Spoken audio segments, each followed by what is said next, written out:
우리가 잘 아시다시피 베드로는 불과 몇 시간 전 예수님과 함께 이 마지막 만찬 자리에서 예수님께 이렇게 고백을 합니다. 예수님, 당신이 어디로 가시든지 나는 주님을 따르겠습니다. 이렇게 고백을 한 사실을 우리가 잘 알고 있습니다.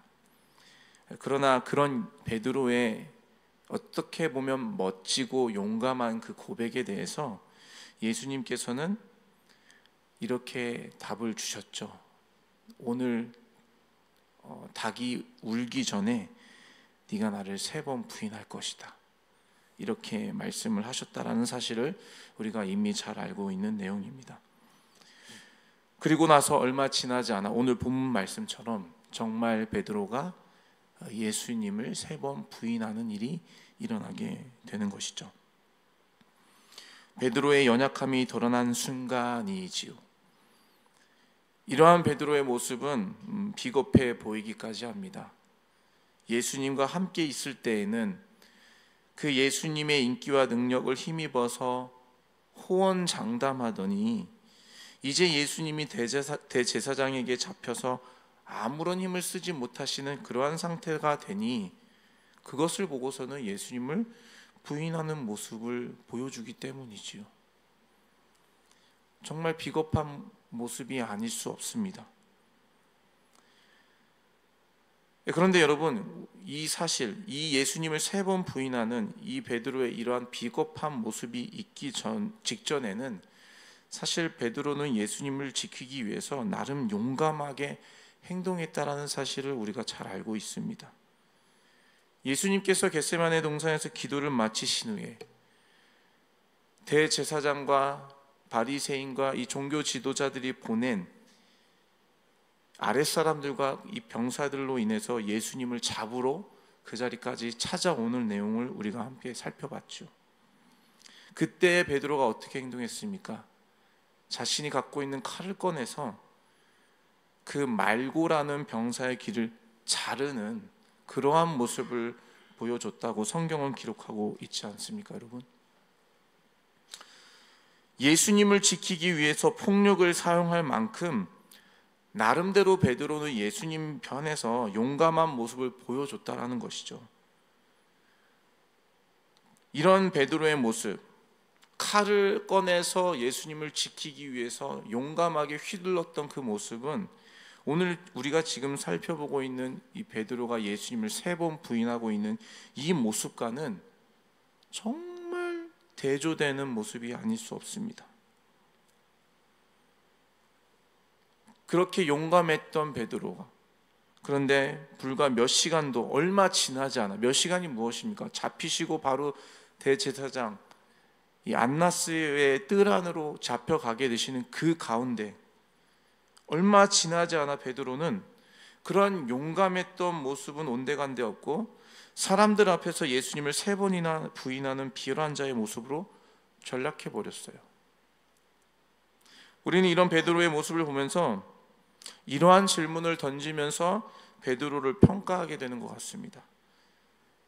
베드로가 끝까지 예수님을 부인하지 않았다면 더 멋진 예수님의 제자로 우리에게 기록되고 기억되지 않았을까?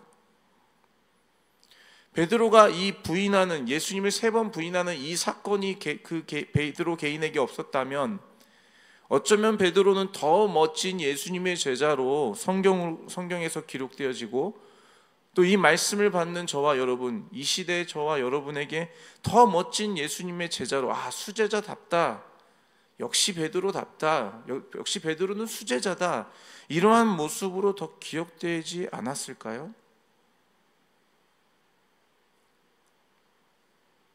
그런데 사실 베드로에게 이 치욕스럽고 수치스러운 이 모습을 보여준 예수님을 부인한 이 사건은 베드로 인생에서 그 무엇보다도 가장 중요한 순간이 되었다라는 것이에요. 그 이유는 베드로는 이 사건을 통해서 예수님을 따르는 제자의 삶은 자기 의와 결단, 자기 의지로만은 불가능하다라는 것을 배웠기 때문이에요.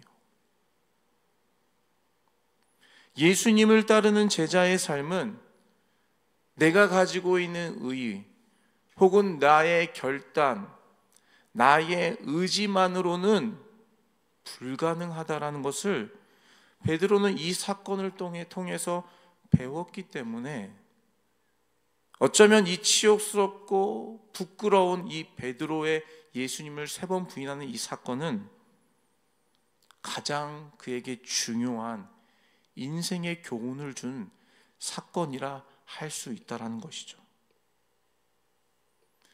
여러분, 우리가 신앙생활, 믿음 생활을 하면서 큰 착각과 오류에 빠지는 경우가 있습니다. 그건 바로 베드로처럼 나의 의, 나의 결단, 나의 의지로 예수님을 따르고 신앙생활 할 수 있다고 생각하는 것입니다. 내가 한번 마음먹으면, 내가 한번 제대로 마음먹고 시작하면 난 끝을 보는 사람이야, 이런 말 하는 분들을 우리가 종종 볼 수가 있는데요. 물론 우리의 의지력이라는 것이 필요한 것이 사실이지요. 예수님을 따르기 위해서, 신앙생활을 하기 위해서는 당연히 우리가 갖고 있는 의지력이라는 것이 필요합니다.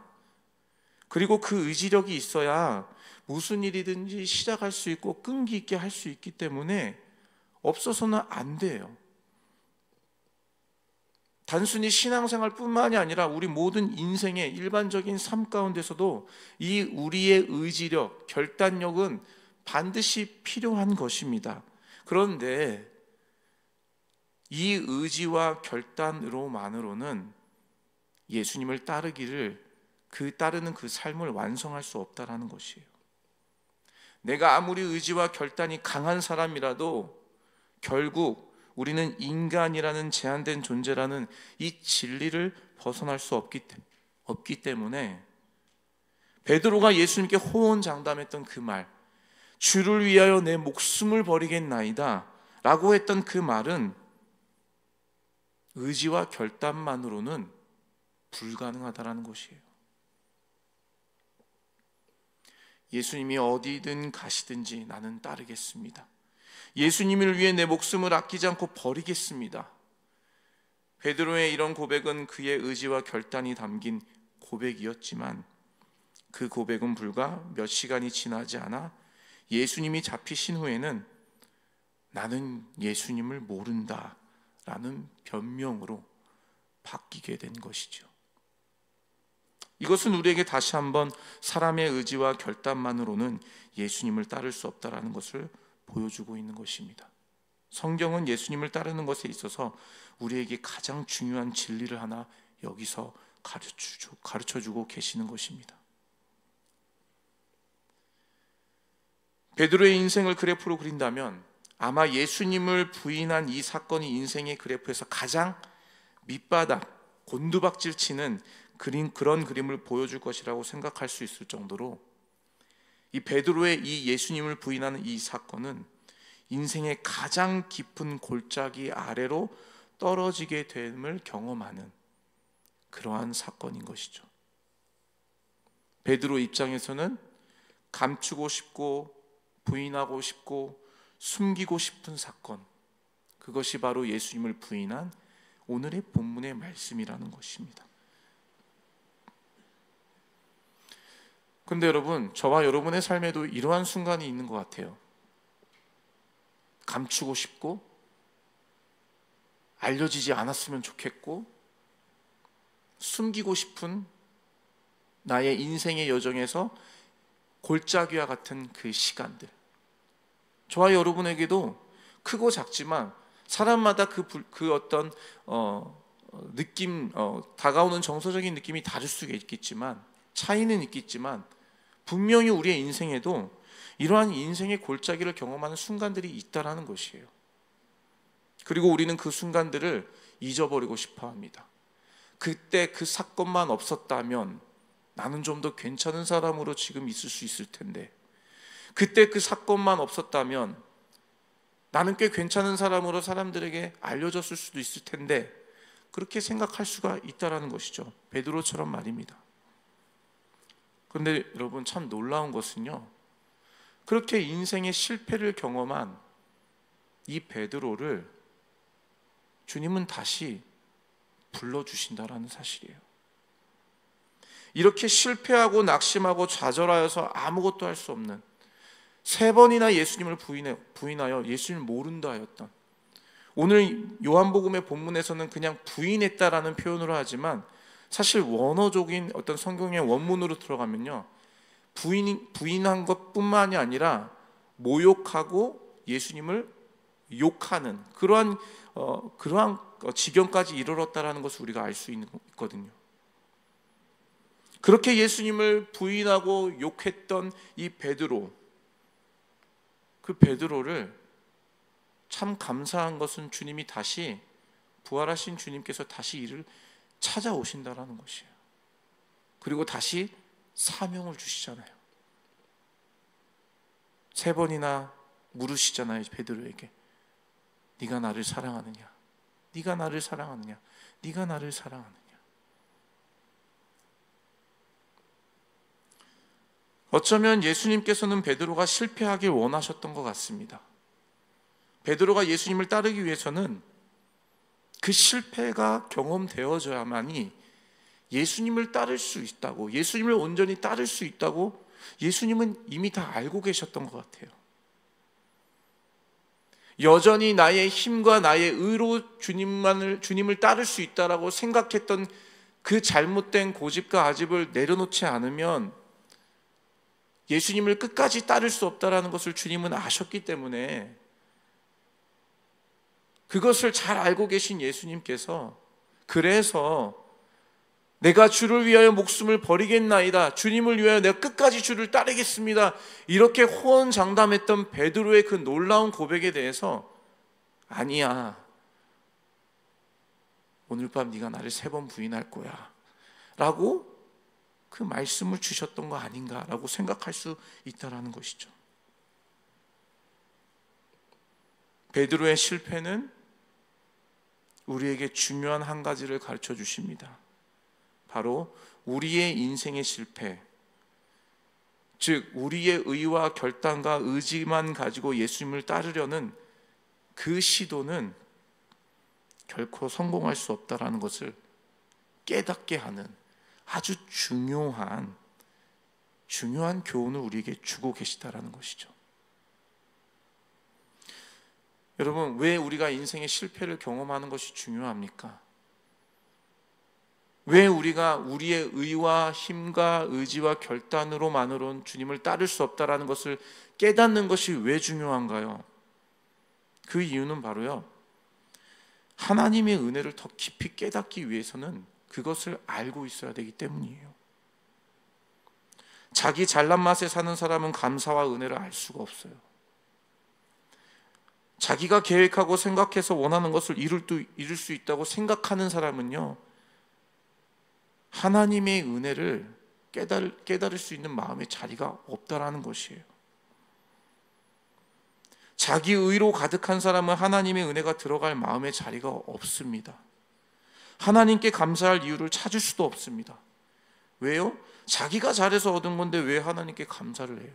물론 이성적으로는 감사해야지 라고 생각할 수는 있지만, 이 마음의 깊은 곳에서 우러나는 깊은 감사는 깨달을 수가 없다라는 것이에요.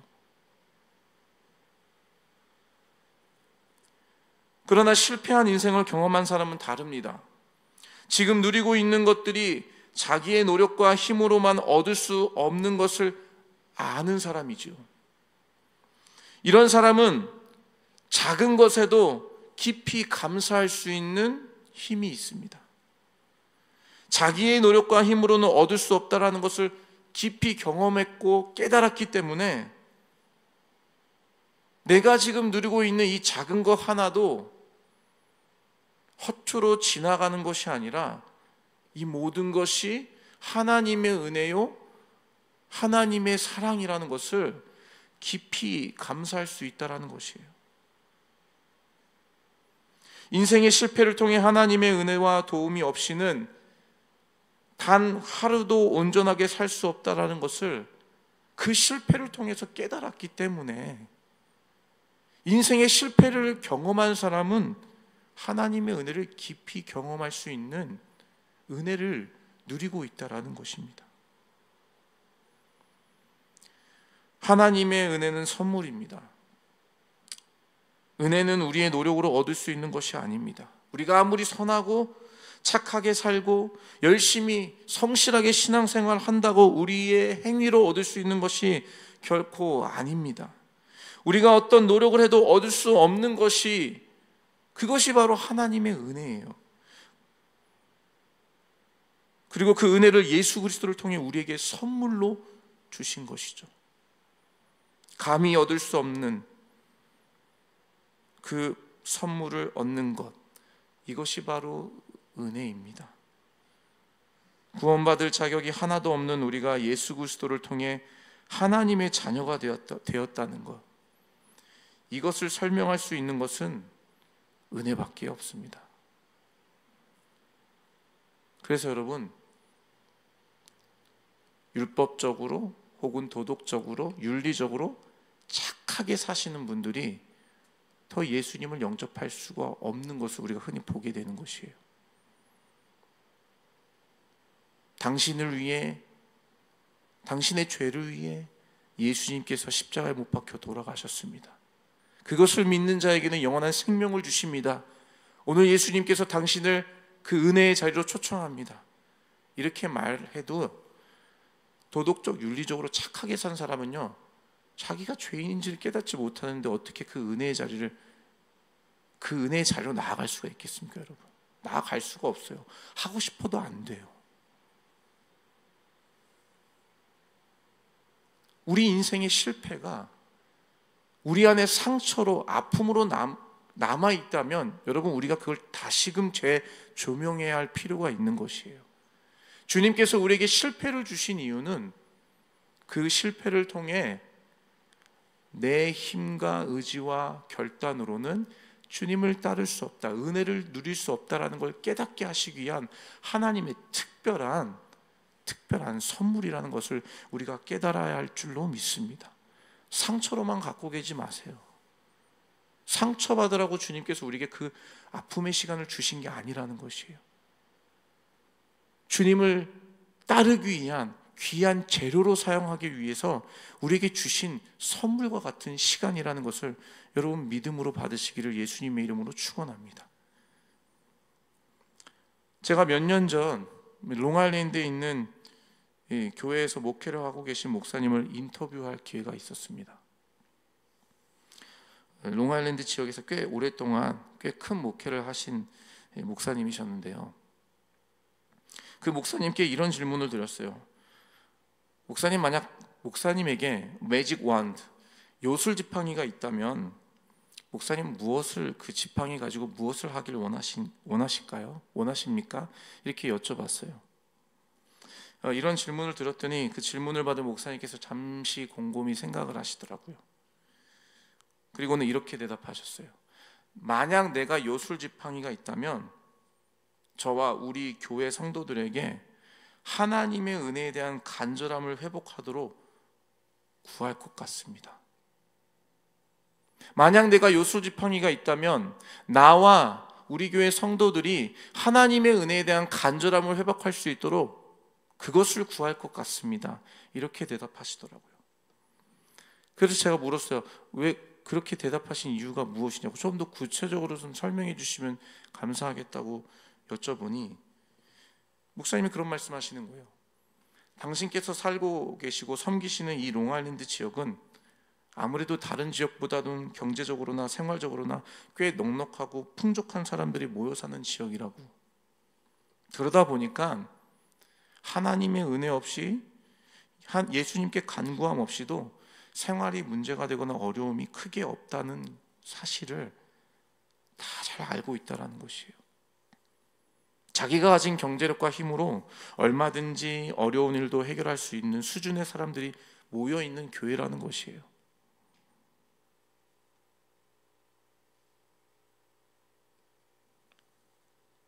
그것으로 인해서 교회 안에 하나님의 은혜에 대한 간절함, 사모함, 소망함이 상대적으로 약하다는 것이에요. 간절하게 기도할 이유를 찾지 못한다는 것이죠. 교회는 다녀도 종교 생활을 하는 것이지 하나님의 은혜로 살아가려는 제자의 삶으로 나아갈 수 없다라는 것이, 그 한계를 경험한다라는 것이 이 롱아일랜드 지역에서 오랫동안 큰 교회 목회를 담당하고 계셨던 목사님의 설명이었어요. 저는 좀 깜짝 놀랐어요.